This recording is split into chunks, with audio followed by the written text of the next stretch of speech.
Greetings and welcome to Mount Olympus. I am Hercules Invictus, and tonight on Living Myth, I am proud to bring you Brian's Drive-In Theater, where we examine pop culture mostly through cinema. Greetings and welcome, Brian. How are you? I'm well tonight, Hercules. How are you doing? I'm doing well. I see that you have a guest with you tonight. We do. We have Tippy right now. I keep putting her down, and she keeps jumping back up. So I think she's won the game. Here we go. And what will we be exploring tonight?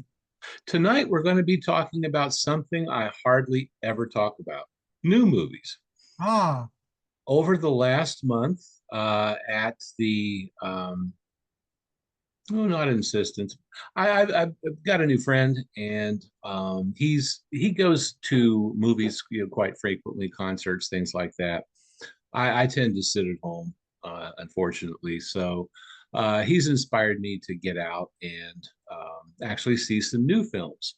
And that's what we're going to talk about tonight. It's sort of my report on some of the bigger films that are out right now, including Alien Romulus, Beetlejuice, Trapped, and Longlegs. I've wanted to see these movies, but I've not yet had the opportunity. I was going to wait till they come out either on streaming or DVD before catching them. But I, Okay, well, if I throw any spoiler alerts your way, just let me know. I don't mind spoilers. I'll try not to. I think I mentioned Trap. That was one of the films that we saw. To tell you the truth, out of those four that I mentioned, if I had to pick one that I thought actually delivered on the promises it made, oddly enough, it would be Trapped, that is, and that's with Josh Hartnett. I didn't have any expectations for the movie going into it. Let me dispense with Tippy. I didn't have any expectations about Trap going into it, and that might be the key to satisfying me, is not having any expectations. But I thought it was a pretty tight little thriller. I liked. I mean, there are plot holes in it like crazy, but you can overlook most of it. And I thought it was it was a lot of fun. I would watch it again, quite honestly. What was it about? Oh, Josh Hartnett is a dad, and he's taking his teenage daughter to a concert, and it's a concert for essentially teenage girls. The the artist in question is I I mean, you can see like Pink or Taylor Swift or Janet Jackson, or any singers who were or are really popular with teenagers. Um, and Taylor Swift really sticks out in terms of this. So the auditorium is teeming with like 14-year-old girls and their parents, essentially. And Josh Hartnett's one of the parents. And I can't tell you a whole lot more about the plot, because if I do, it will really give it away. And I think you ought to watch it because I think it's a good movie. I will say that it keeps you on. At first, you're not really sure where it's going, but it hooks you in, and it keeps you going. There's actually a good amount of suspense to it, and the climax is pretty wild. So I actually do recommend it. I like crime thrillers, and you Well, I'm assuming from the title that somebody or some buddies get trapped. uh, yes and no. So we'll say there is a trap set. Okay. Um, One of the interesting things about this movie is that Haley Mills is in it from The Parent Trap, and she doesn't have a huge role, but it's not decorative either. And as a matter of fact, she is the person who sets the trap. Uh, so she's not playing a grandmother or anything like that. She actually has a defined role, yeah, career role, I should say, in the film, and it really comes into play toward the end of the film, really. But it was fun seeing Haley Mills, in a movie because I don't think I've seen her in much since That Darn Cat. And I always liked Haley Mills a lot. Her sister, well, her father was, well, her sister is Juliet Mills, who was on Nanny and the Professor. I think she was on a soap opera called Passions, I believe, too. I remember that. Mhm. And she was in a really good ripoff of, or a really bad ripoff, it depends on how you look at it, of The Exorcist that I saw at the drive-in when I was a kid. I think it's called Beyond the Door. And it is in pieces. It is a direct lift from of The Exorcist, but it's a fun movie for Juliet Mills, and she does a pretty good job. It's kind of shocking that she always seems so nice. It's kind of shocking to see some of the things that she says in it, but I guess she's possessed, so it's okay. That excuses a lot of bad behavior. Yeah, it did with Linda Blair, sorry. But I don't know if you wanted to see Trap or not, but I actually recommend seeing it. And it's bubblegum. It's not a deep film or anything like that. It's not going to make you think so much, but it's pure escapist entertainment. And like I said, it's got some suspense. It keeps you wanting to watch it. You want to follow it through to the end. And that's usually the hallmark of a pretty good movie. I would like to hear about Romulus, Aliens Romulus. That's Yes, a movie that lacked any kind of suspense, unfortunately. I did not care for Alien Romulus at all, for a number of different reasons. It was of those four movies, it was the one I was excited about seeing the most, Mhm. quite honestly. The first Alien film with Angela Cartwright and John Hurt and Yaphet Kotto, Tom Skerritt, Sigourney Weaver, and Jones the Cat. Um, I thought was brilliant. When I saw it as a teenager, probably like 1979 or whenever it was, it blew me away because I just hadn't seen anything like that before. And going into it, I was almost expecting a Star Wars.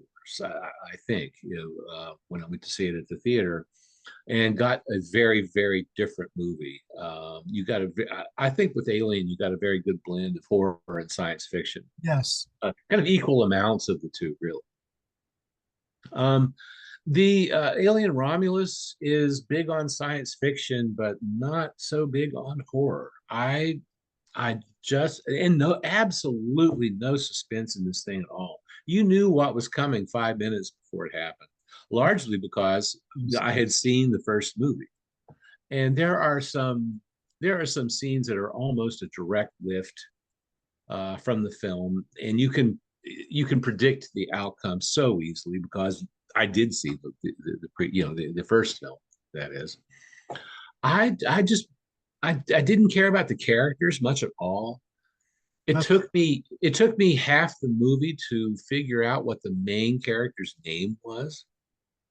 Um, I just I had really high hopes for it, and I didn't think the movie delivered at all. I'm not sure I would bother watching it again. I that's what just I heard too. yeah. Uh, Oh, really? I like the movies. I like the Aliens. I like the Predator. I like the Aliens versus Predator. And I've been kind of following it, but not very closely. I was interested in the engineers because they got into mythological themes, and it was kind of like Ancient Aliens with the engineers, but they Hmm. didn't quite explain them, and they never kind of returned to it in any dedicated way. So I kind of lost interest in the franchise.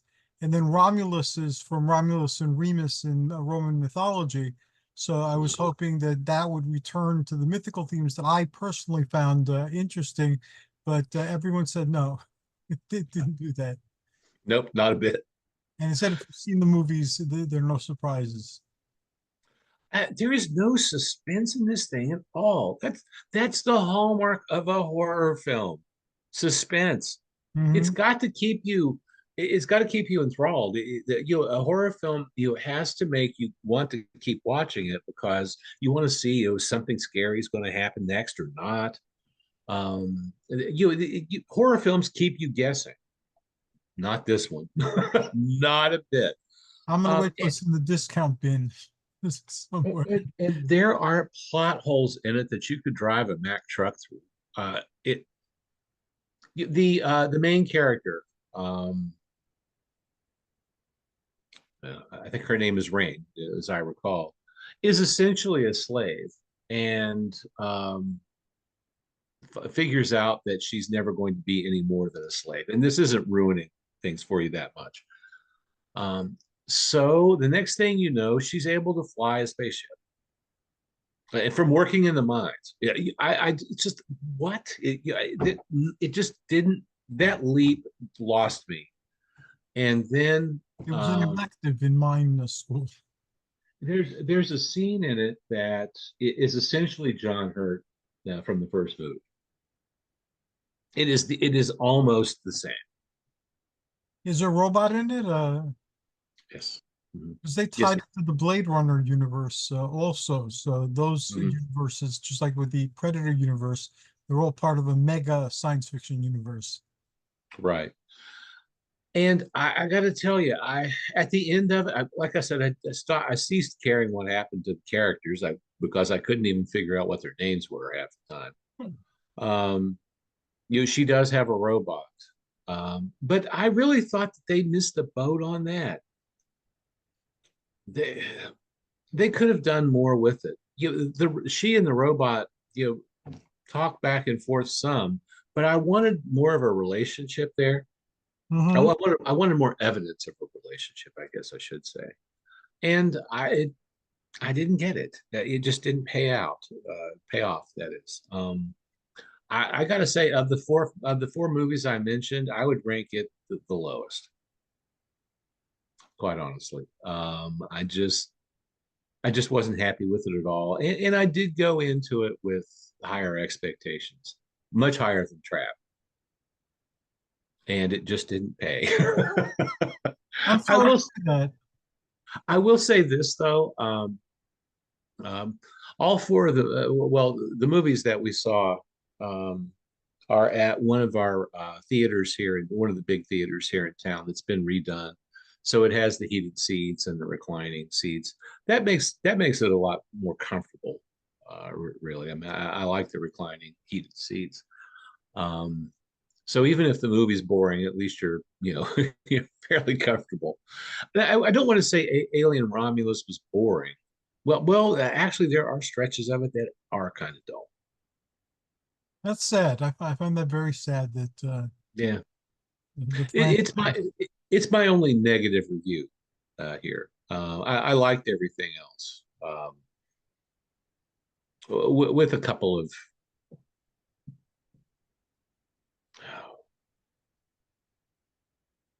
with a couple of conditions. I liked everything else, but Alien Romulus, I didn't care about it. I don't need to see it again, and I know it did well at the box office, but I don't know why. And I don't know. I looked it up in IMDb before we went to see it, and it had a pretty high rating, and I cannot for the life of me figure out why. It's I, owned by I Disney now, I believe. Pardon me. I believe it's owned by Disney now Oh, probably it isn't everything. because they're in Marvel Comics now, and they're facing superheroes in the Marvel Comics, just like they faced DC superheroes previous to that. And the aliens and predators were kind of versing everybody everywhere for a while. Speaking of being owned by Disney, that's where Greg is this Oh, okay. week. He's having a really good time. Right now, he's at Mickey's Not So Scary Halloween party at Magic Kingdom. And I think that runs until, I don't know, midnight or 1 o'clock in the morning, something like that. I had to stay back. I had to stay here to teach, so that's why I'm not there. Hopefully they won't be showing Alien Romulus. I, I save your money. Watch it when it's free. But for God's sakes, don't pay for it. I just didn't care for it at all. Now, a movie that I did like was Ghostbusters, or what am I saying? Beetlejuice, Beetlejuice. I almost said Ghostbusters, Ghostbusters, and that's a movie that I actually hate in any form, old or new. But I did like Beetlejuice, Beetlejuice. Um, I never saw that. it would have been fun to have seen maybe Gina Davis and Alec Baldwin in it somewhere. I think we could have worked them in, but we didn't. Um, but I have to. Catherine O'Hara is in it, who portrays Winona Ryder's stepmother. So I was glad to see her, and she's got a pretty sizable role. And as always, Catherine O'Hara delivers. Anything I've ever seen her in, from a Second City television skit into Home Alone, into even into Beetlejuice, Beetlejuice. I thought that yeah, I love Catherine O'Hara. I would watch anything she's in. She's awesome. How close was it to the original? It picks up about I don't know 35 years after the original. Okay. Um, and I have to say, makeup did made Michael Keaton look almost exactly like he looked back in 1988 with the original one. And I realize the costume kind of lends itself to that, and the heavy makeup. But and he's 72, 73 years old. So I was wondering if he would have that frenetic energy that you need for that role. And yeah, he does. He must be a young 72 or 73, because that's a very physically demanding role. And I thought he was gangbusters in it. It was really good. And Winona Ryder, Hmm. I thought also did a great job. And kudos to her for seemingly not having her face all cut up. I mean, maybe she did. I don't know. But she looks normal. I mean, she looks like Winona Ryder. And she's early 50s, I think, probably 51, 52, something like that. And uh, looks incredible. I mean, it's just fantastic. She doesn't really look that much older than she did when she was a teenager. Um, Now she clearly is in the role, but she has a daughter,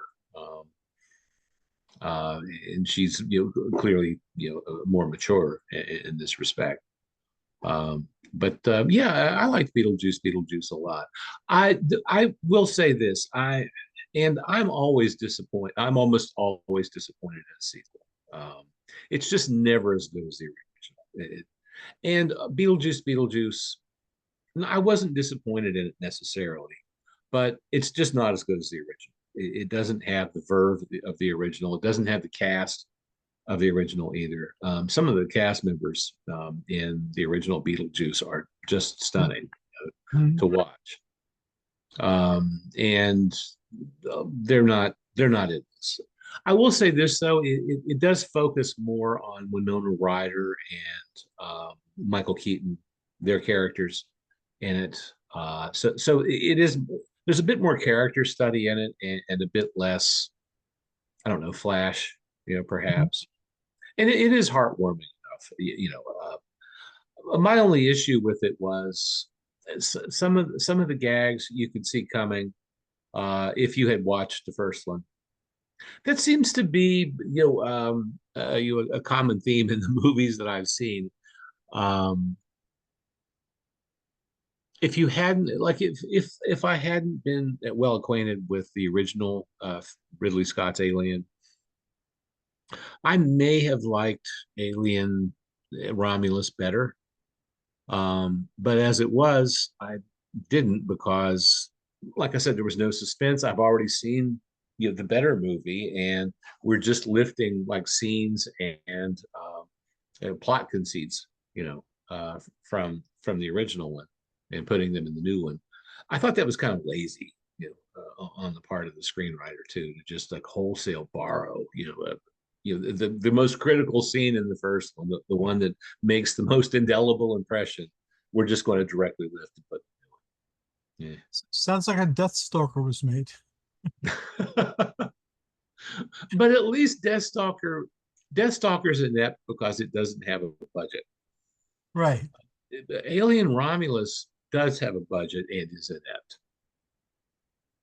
Hmm. I guess that's pretty harsh, but I do feel that way about the movie. Now, Beetlejuice, I thought was very heartwarming. Um, good. There's some language in it, but otherwise, it could pass as a good family film. So far, everything you've described is wait till it's on sale on DVD, uh, in terms of my watching it. No, I think actually, to tell you the truth, I think Beetlejuice is worth going to the theater to see. Okay. And I'm kind of curmudgeonly. I'm a bit crusty, at this age. To tell you the truth, everybody I have talked to who has seen it has absolutely loved it, and I liked it very much. I wouldn't say that I loved it, but I liked it very So we'll move it now to the when it's streaming list. much. Yeah, perhaps. Yeah. To tell you the truth, just going out to a theater has been kind of a revelation for me because I hadn't been in one in more than 4 years, Hmm. and just the physical act of going to the theater. And I got to say that the AMC theater that we've been going to see these movies is filthy. It's a giant theater. I mean, well, I mean for this area, it's a giant theater. And there is popcorn strewn throughout the entire place. Every theater that I was in had popcorn everywhere. The approach to all the theaters, it's just a mess. That chain really needs to get its act together. A manager might be handy. Let's get a janitor in or something. It Well, was a you're mess. looking for a part-time gig. Maybe managing a theater might be something you might enjoy. Huh. No, that's if I'm going to manage a theater, I'm going to own the theater. Otherwise, You know, no.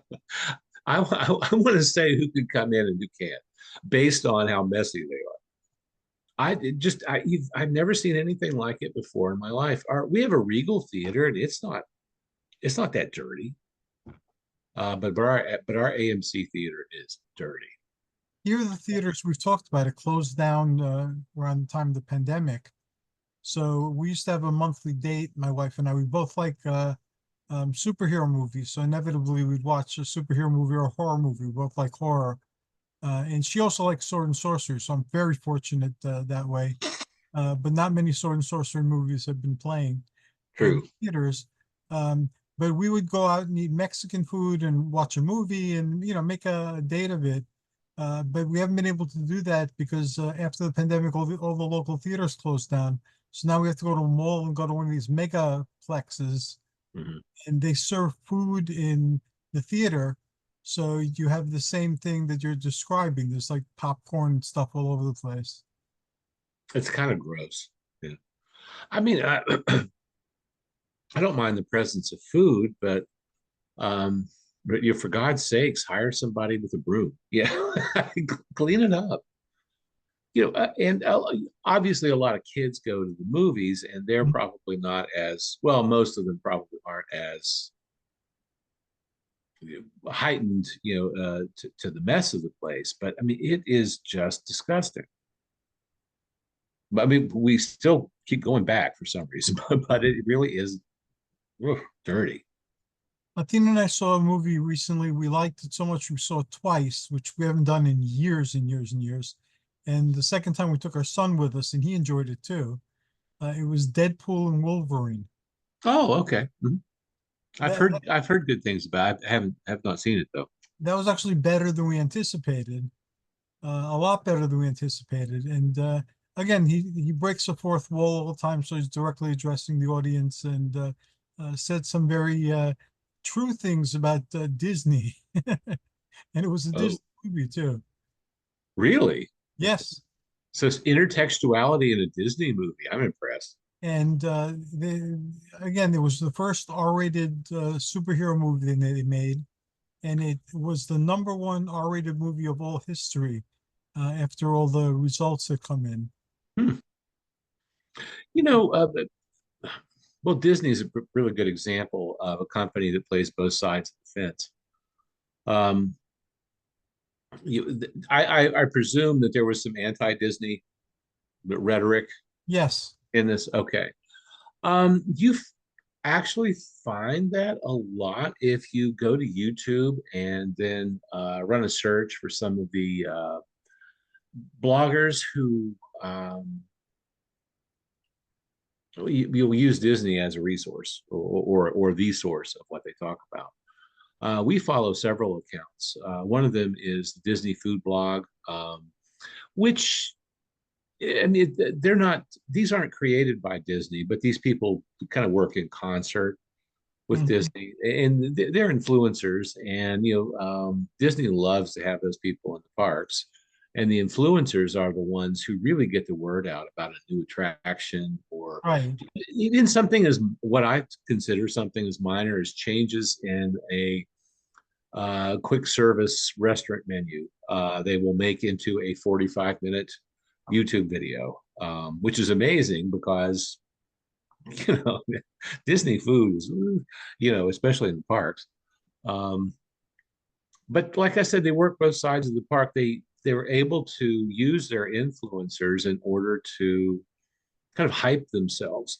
And there are also Disney influencers or influencers who use Disney as their subject, who basically more or less have a very negative slant toward everything. So you get people who hate watch. Yes, People, there are people that hate watching. There are people who like to complain about the things that they've been watching, and after a while, that gets too depressing to hear. Or it's like I like it, movies that other people don't necessarily like. Like I hated Kramer versus Kramer, and it everybody loved that. And there were several movies like The Eternals by Marvel that everybody hated, and I loved it. So we each have different tastes, and so I'm not that impressed with somebody not liking a movie, and it's not going to influence my desire to see it or not see it. exactly. But where I was going with this is that there are people who remember Disney for what it was, and they don't like all of the changes that have been made subsequently. So they will watch these vloggers who are yeah, of a similar mindset. Um, but these people go to Disney all the time, so it's kind of hypocritical, in a sense. It's like, oh, I'm going to go and have a bad time. Well, why would you do Why that? go? Well, not only that, the tickets are outrageously expensive, as is everything else in the park. So I would think that you're going to want to have a good time, not a bad time. But I think for some people, yeah, suffering's what they like, and they like they're glad to be unhappy.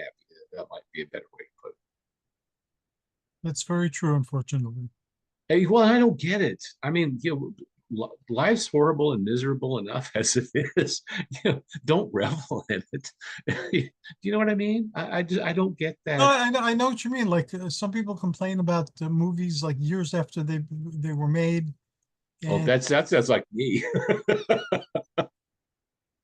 but you don't take it as far as they take it. They sincerely like hate with all their heart. But we'll repeatedly watch it. So they Yes, sort of they revel in not to liking feed their hate, so they could say bad things.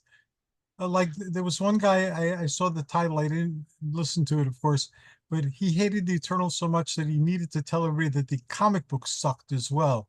And I liked the comic book, so why would I listen to him? He has a difference of opinion. Okay, you don't have to like them. You could think they suck, and I'm fine with that.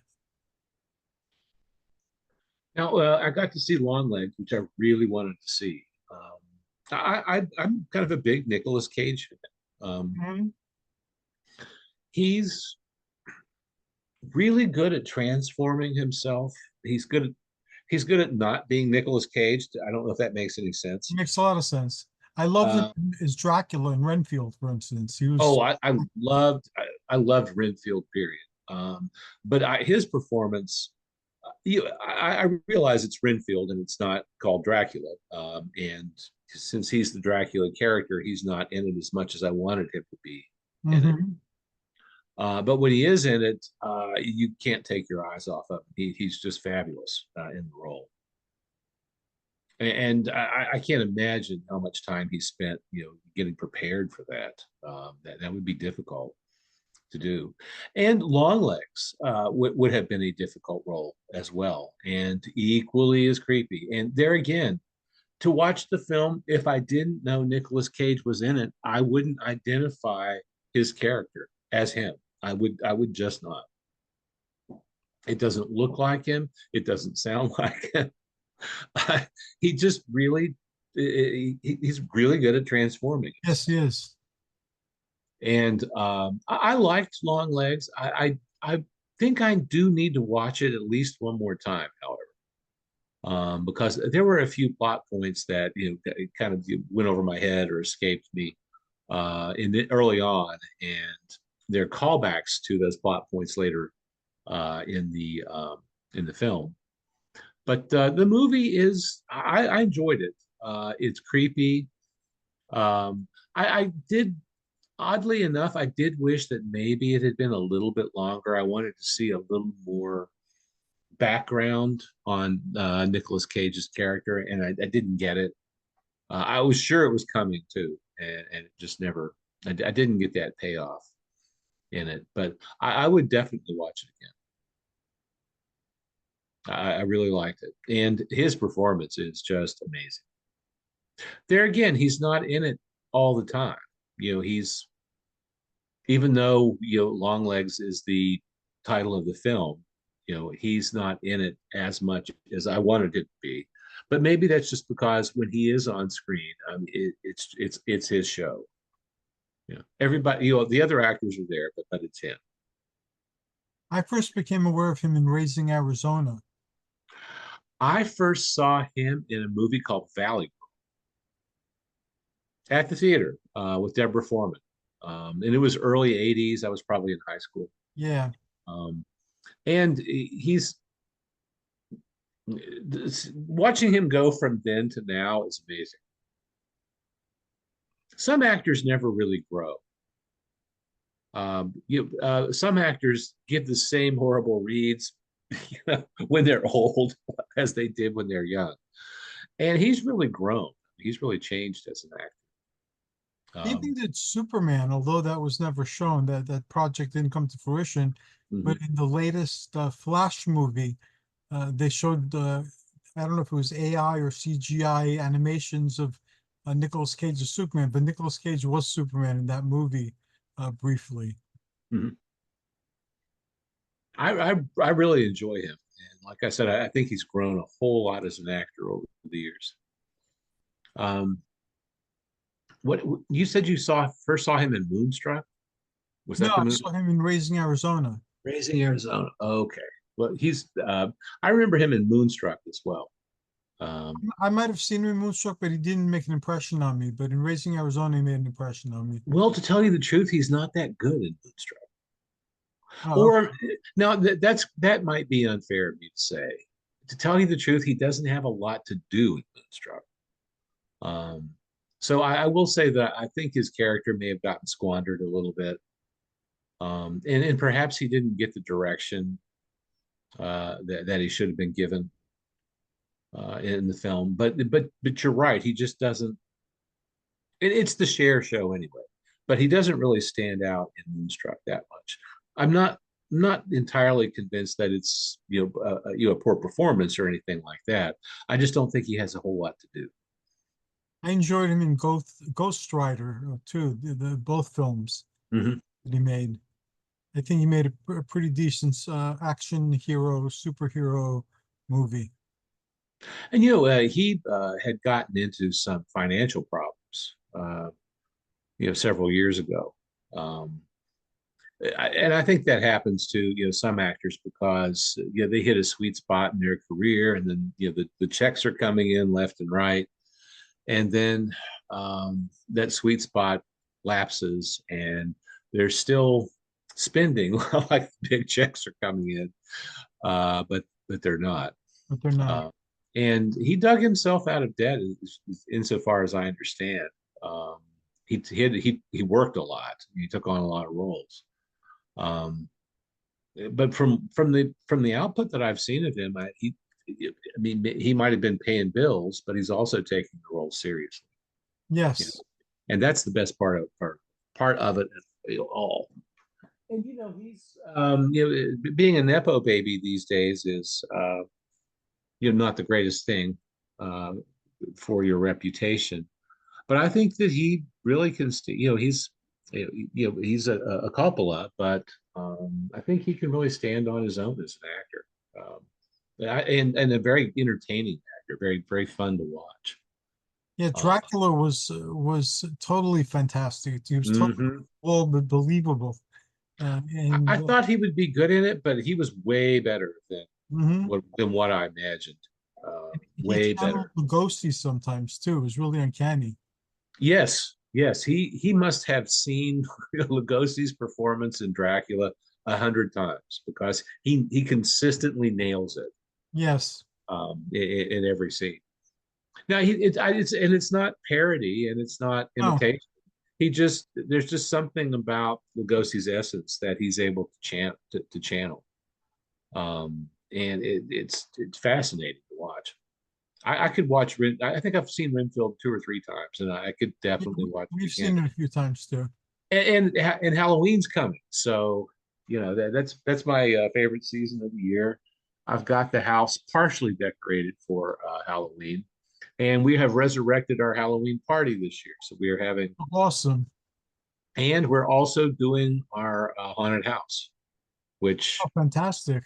well, I think I've got some help to pull it off. I'm going to need some. But I pulled a lot of our props out of the attic, and I've got about half of them working. They've been up there for several years.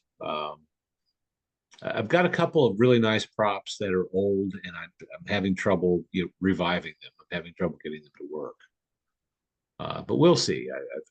I've had some pretty good luck with some of them, so I'll keep working on the others. Athena started decorating the house, and she has her Halloween tree that she's working on now. And she has all sorts of props to put outside. She has life-size skeletons that fit in metal or plastic metal, actually. They look like metal cages. She's going to hang from our trees. So I'm looking forward to what she does. So we have You, political signs and all this Halloween stuff happening simultaneously. Whenever I've had to make a cage, I usually just use PVC pipe and then paint it. Hmm. Is that what she did with No, her they cage? had Halloween cages, and so she got those and other Oh. things that she converted into cages. But she's done the PVC thing also Mhm. in the past. We also made some monsters out of PVC pipe Oh, awesome. in a lot of padding. Um, we tried to. I saw an idea on the internet where you could take a one of the taller floor fans that oscillates.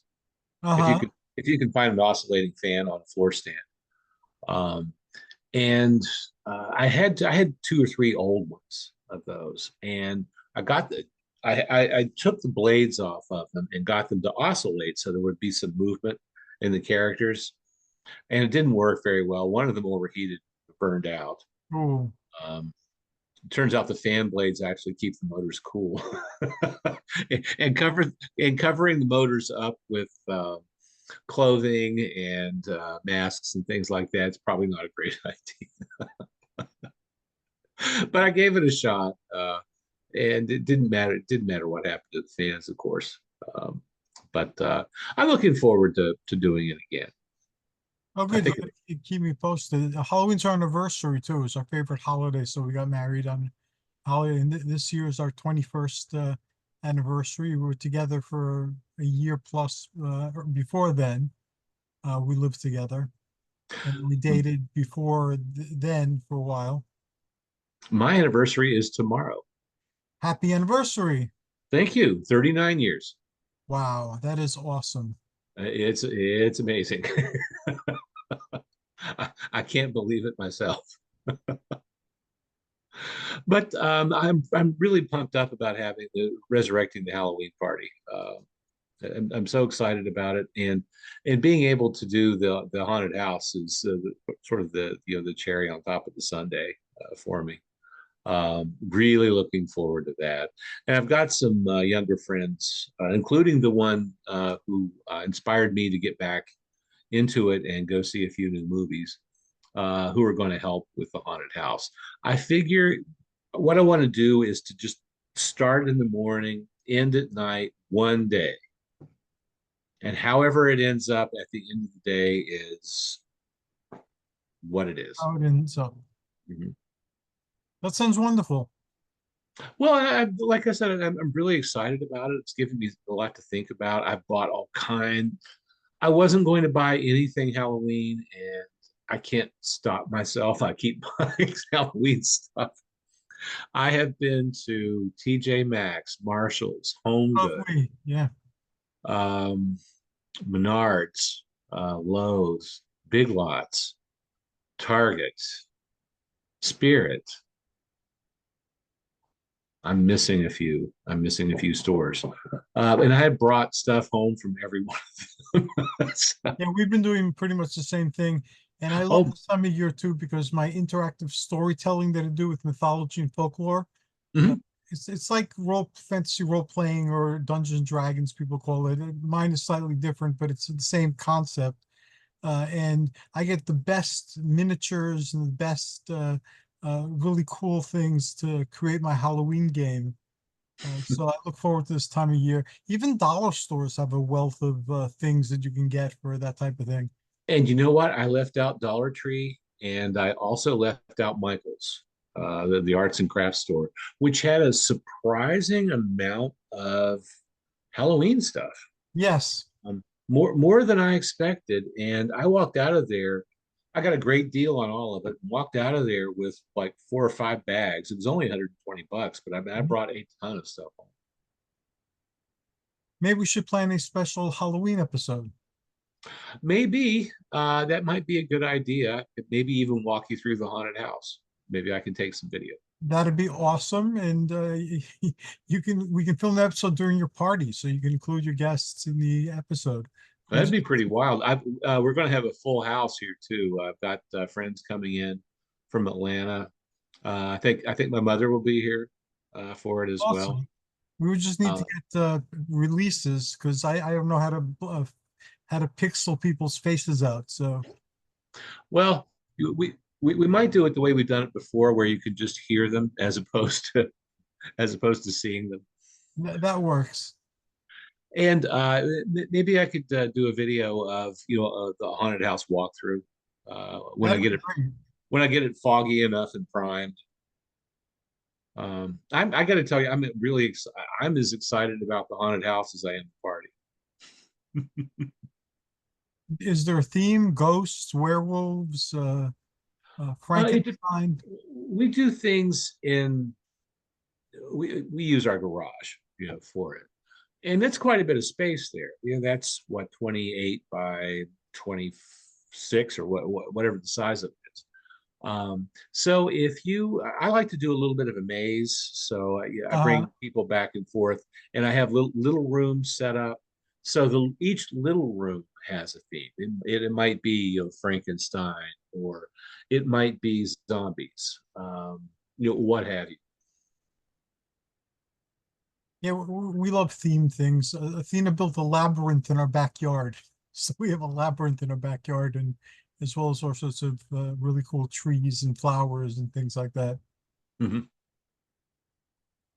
And now it'll have Halloween things in the labyrinth and beyond it.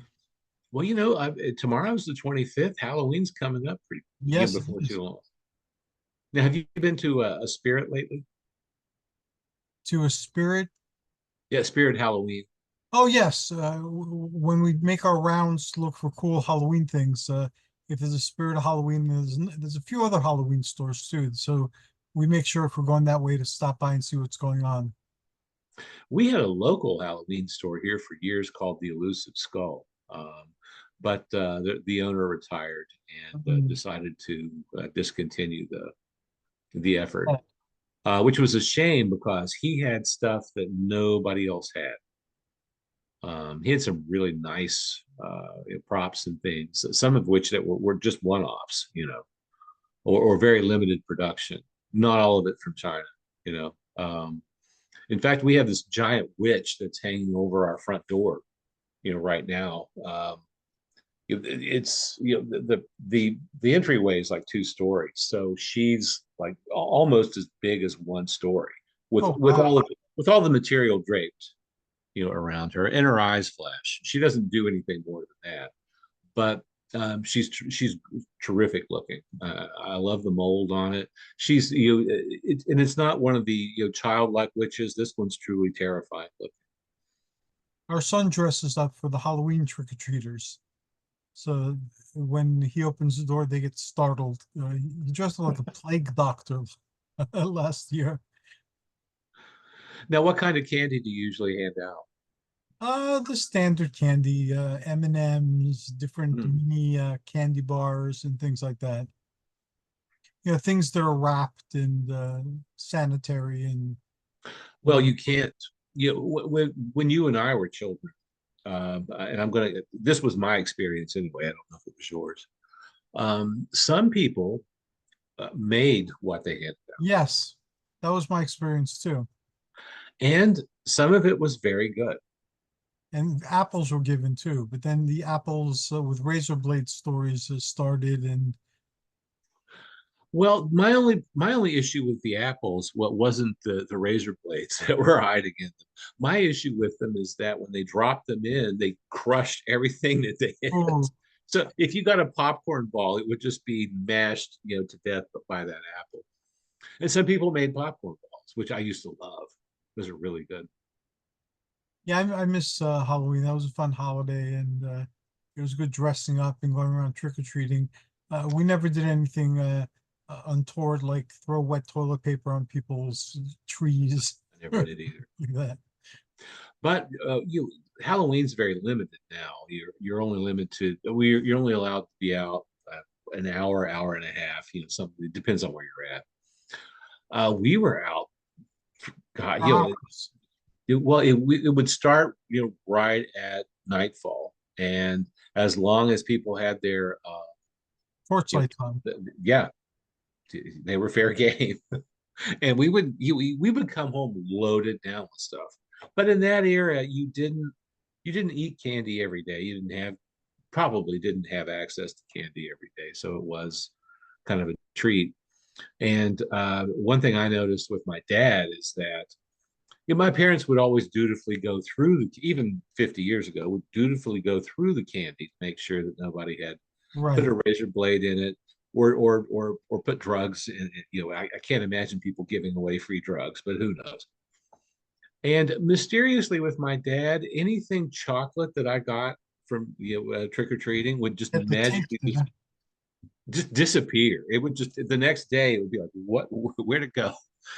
And then you're left with, and I like stuff like this, but then you're left with dots, hard candy, things that he didn't care for too Well, you had to try it to make sure that it was safe. much. I suppose so. Now they have He's trunk or treat. A lot of I communities. I hate that is so lame. I hate trunk or treat. How stupid. A bunch of cars parked in a parking lot, and then you just walk over it. Where's the fun in that? I don't know. They did that for safety, I think. I've never been to a trunk or treat. We've driven past some of. They're sad. I know I they actually have are happening, but I've never visited a trunk or treat. I have, and they're sad. I really don't like it. It had so much. Halloween had so much charm when little kids would get dressed up, and then traipse up to everybody's front door, and you talked to them while you were giving them candy and admired their costumes and such. And trunk or treat has none of that. It's just, No, here, kid. Here's your three three musketeers. Go away. I just That's just not the spirit of Halloween at all. It's it's not about the candy. You know what I mean? Well, I Yeah, mean, it is if you're 8 years old. Um, but it's not about the candy at all. It's about, the celebration of, sort of some dark forces, and you can appreciate that any day of the year. Um, but there are so many Halloween fans too. and some people take it like way too seriously too. It's supposed to be a fun thing, and I've heard people talk about how it's a demonic holiday and it opens people up for possession and obsession and all sorts of exorcist type torments. And Yeah, that's all crazy.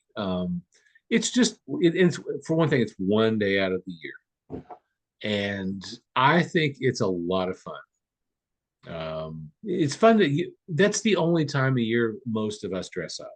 I would venture to say it's the only time of year people put on a costume. when Athena and I got married on Halloween, we were living in Pennsylvania. We just moved to Pennsylvania, and I was still doing my Thor the Barbarian thing with my television show and whatnot. So we got married in barbaric splendor, and people in the courthouse wanted to attend our wedding, so they asked if they could. We said, "Sure, why not?" And we had a Um, ball, and people seemed to get into it.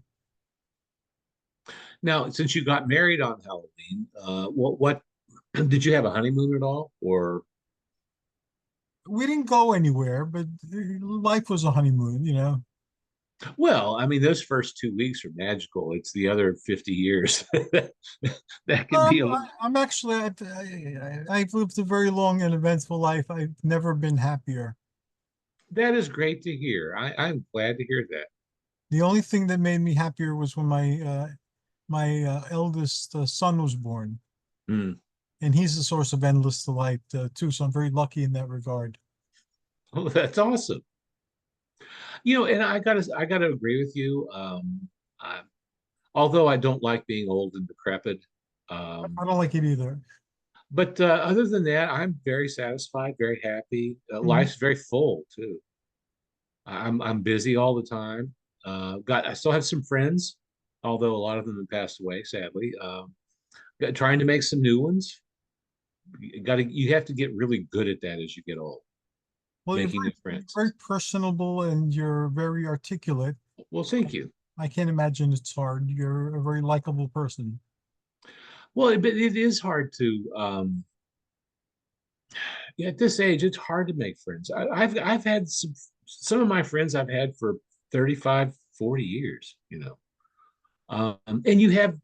when you have that much history with somebody, you, anytime you get together with them, you can pull from the 35 or 40 years of history and have a really good time. When you get to know somebody new, it's very different, and you have to be more up on current events, the news and what's going on, so you can talk as you get to know them. But I got to say, we both of us, Greg and I, are getting to know some younger people, and we're really enjoying it. Fantastic. May it continue to be so, and may you meet many wonderful people. I hope so.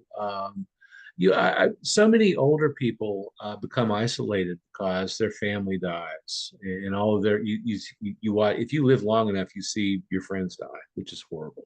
Yeah. And your And family. I've been seeing that for several years now too. Um, and I hate life's for the living though. And although you have fond remembrances of family and friends, you're still in it, and you need to move forward, but you still need to reach out to people. You still have that need. You just have to get better at making friends at this age. And I'm trying. I'm giving it my best shot.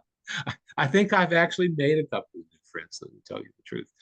And that's a really nice feeling. Yes, it is. And that seems like a wonderful place to wrap up today's show with that sentiment. How It can does. people reach you? How can they find the drive-in theater? And thank you for breaking tradition and focusing on new movies. That is incredibly different and incredibly awesome. Well, and it's something we'll probably revisit from time to time because I plan to keep seeing 2 or 3 new movies a month. I wanted to see Twisters, but I haven't seen it yet. I probably will wait until it streams. But if you want to interact, if you want to be friends, or if you want to interact with me, you can always go to Brian's Drive-In Theater.com. That's Brian with an I. I update the website every day. There's a movie of the day every day. And for the next 5 weeks, unless I have a birthday, you can imagine that it's going to be the best of public domain horror. There's so many great public domain horror films to run, and I plan on running them all. At least the best ones, my favorites, certainly. If you want to interact with me on social media, you can go to Facebook and run a search for Brian's Drive-In Theater or Brian Walker, and I should pop up. I'm not on any other social media platform at present other than LinkedIn and a couple of other minor ones. I'm not on Instagram or TikTok or anything like that, although that could possibly change. I tried going back on LinkedIn and Pinterest, but I couldn't maintain. Very rarely post anything there, but I try. Well, I have been in LinkedIn because I'm trying to encourage my students to use LinkedIn. Some of them, a few of them have very advanced LinkedIn profiles, and the others just have a placeholder, with their name and maybe a picture, maybe not. So it kind of runs the gamut. Brian, thank you so very much. You're awesome, and Oh, thank this is an awesome program. I will be making some very minor changes to everything, but I want to tweak some certain things. And we added Sword and Sorcery Theater now, so that'll be part of the monthly rotation. Thank you for being part of that adventure. If when Greg calls, say hi. I will. Happy anniversary. Oh, thank you so much. And thanks to everybody for listening in.